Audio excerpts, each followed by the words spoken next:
Hi, I'm Andre Willie. I'm the current chairman of the Healthy Rivers and Streams Board with Pitkin County. We are interested in putting in a whitewater park here in Basalt, but we want to make sure that everybody that's a community member here understands why we're doing this and understands what some of the benefits of this whitewater park are going to be.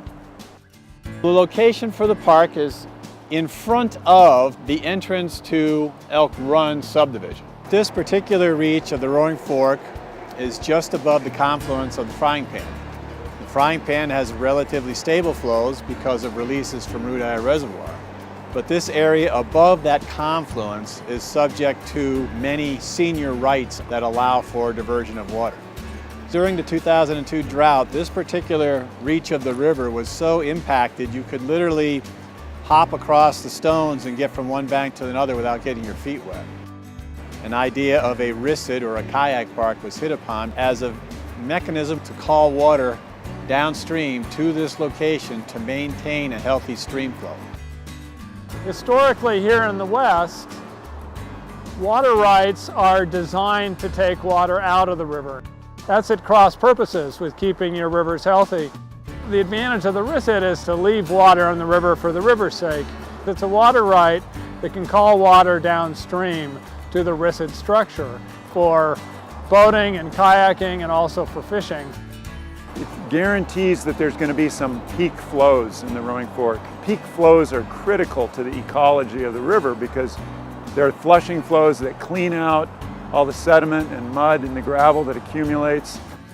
We've already designed the in-stream features, and that was necessary to go through water court in order to establish the water right. There will be two structures in fairly close sequence. One wave will probably be more specific for kayaking. The other wave will be something more that a stand-up paddleboard could get into.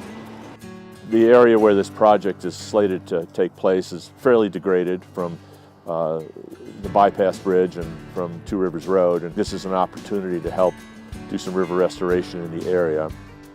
The location for the park presents a couple of different options for the citizens to consider. We can develop it minimally with just an ability to access the river itself, or we can put in other amenities that would facilitate river events. What I've seen with other play parks is that, first of all, it brings a lot of people to them. People like them. People will plan their trips around them.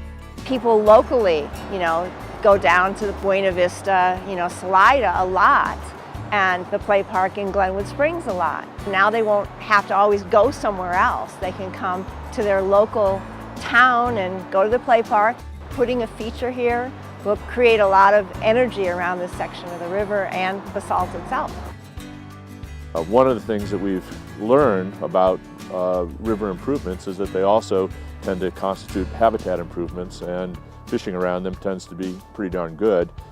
A really important aspect of doing these types of projects, it gets people invested in what's going on in the river.